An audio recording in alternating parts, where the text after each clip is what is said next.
20টা 30টা যুবক যদি এক হয়ে যায় মুসলমান, আমার এই বাংলাদেশে কোন আল্লাহু আকবার গান বাজনা, আল্লাহ অনৈতিক ইসলামের অনৈতিক কাজ আমার দেশে হবে না, ঠিক কিনা?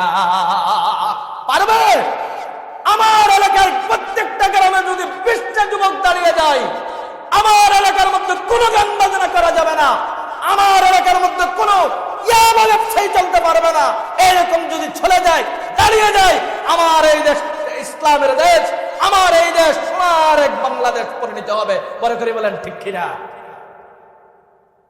বেলাল হাফসি রাদিয়াল্লাহু তাআলা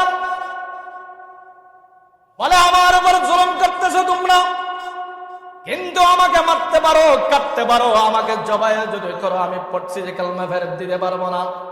বড় করে বলেন আল্লাহু আকবার। হযরতে বেলাল হাফসি রাদিয়াল্লাহু তাআলা আনহুকে নিয়া ওরা মারতে মারতে মারতে মারতে মারতে চাবুক মারতে লাগলেন, লাঠি দিয়ে মারতে লাগলেন।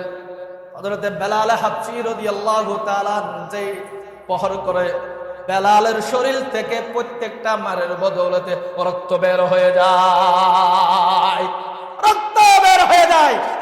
প্রত্যেকটা আঘাতের কারণে হঠাৎ রক্ত বের হয়ে যায়।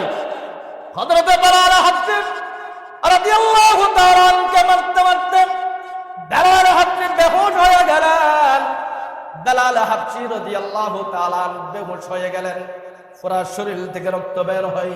হযরতে বেলাল হাফসি রাদিয়াল্লাহু তাআলা